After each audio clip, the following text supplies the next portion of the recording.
why emasculated men turn to porn.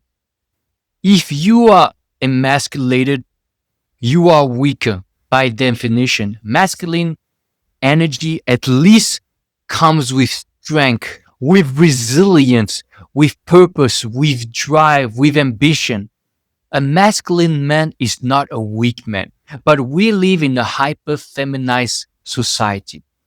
I'm not here to argue what is good, what is bad, but it's the fact. If you are a man nowadays, you are highly feminine, but not feminine in the good parts. You are feminine in its toxic part. Masculinity, we always hear of toxic masculinity, and that's all good. There is masculinity that is good and there is toxic masculinity. Fair enough. But there's good femininity as well as toxic femininity. And I'm talking purely in energy form. So it's not about gender, it's about energy. But nowadays, men lack this masculine energy. So a feminine man, a toxic feminine man, is the shadow of the lover. For those of you who have read the excellent book King, Warrior, Magician, Lover, the lover is everything that is feminine, is enjoying a woman, enjoying the pleasures of the senses, enjoying the beauty of art, etc. All that is feminine, that is in movement, as opposed to the masculine energy. And both men and women need masculine and feminine energy. But we as men are more feminine, but not necessarily in a good way. We are more in this toxic feminine energy, which means it's the lover that is addicted. That's the shadow of the lover. The shadow is all the quote unquote bad things. It's taking the feminine and making it bad, which means you're addicted to your senses. You're addicted to pleasure-seeking experiences. You're addicted to drugs. You're addicted to jerking off, to porn, to having sex. We need this feminine energy, but we don't need this toxic feminine energy. And this toxic feminine energy is those emasculated men of today. And how to change that? We need to understand there's nothing wrong with being more masculine. By being more masculine, by being more into this king energy, this warrior energy, and this magician energy, you can develop this masculine energy that is more grounded, that is more by virtuous developing your masculinity through all those three archetypes. You can be more present, and you can do this more practically with meditation, going to the gym, having goals for yourself, having hobbies like martial art, boxing, Thai boxing, meditation, mindfulness, gratitude even.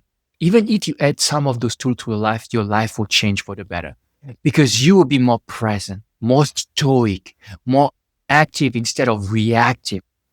And because you have more purpose, a masculine man, a man who is in his masculine energy will be more driven, more purposeful.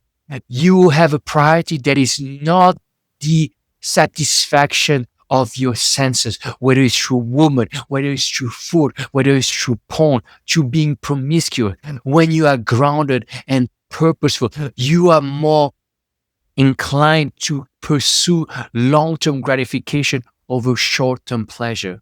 And of course, you will have short-term pleasure like eating good food, being with women, but you will not be addicted to it. We need men to be more in their masculine energy so they can be basking in their proper feminine energy. As I said, men need both masculine and feminine energy. But in order to have this good feminine energy, we need to embrace this masculine energy to get rid of this toxic femininity, to embrace this shadow, to let it go and heal yourself and become more masculine. And there are many ways to go about it, but you need a mission. You need a purpose. If you don't know what is your purpose, find something, do something, try new things until you find something that resonate with you. And of course, when you try something at first, maybe you don't have the passion yet. That's why it's good to try many things over the course of 3 months, even 6 months. Try many things because you will get better. If you start something, it's normal not necessarily to have a talent. And just because you don't have a talent at the beginning does not mean you cannot have passion for it over time.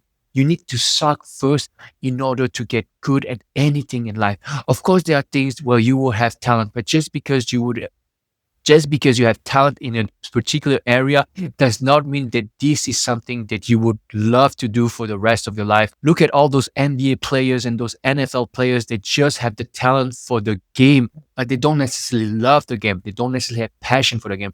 So talent can only bring you so far. So you need to pick something and do stuff and get better at this. And if you don't like it, choose something else. But do not have paralysis by analysis. That's where you become in your apathy, in your complacency.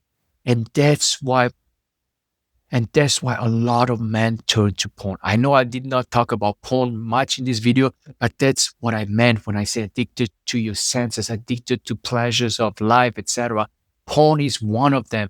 And it's so easy to turn to porn when you have no vision for your life, no purpose, no drive, no oomph, no strength of character, not only strength of your body, this purpose driven, this energy that wants to conquer, this warrior energy, this king energy, this leadership of the king, and this magician that knows he can achieve things. We need all those archetypes in our life.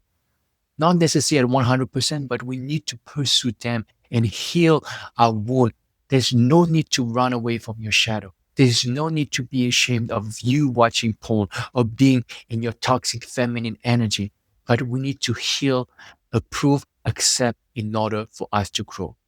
And there are many ways to go about it. But the first step, honestly, is to give up porn and start desexualizing your mind. And this channel is all about this. Thank you so much for listening. I'm Sebastian, your addiction recovery coach. For those of you who want to quit porn and desexualize their mind, links are in the description box below. Thank you so much, and I'll see you very soon.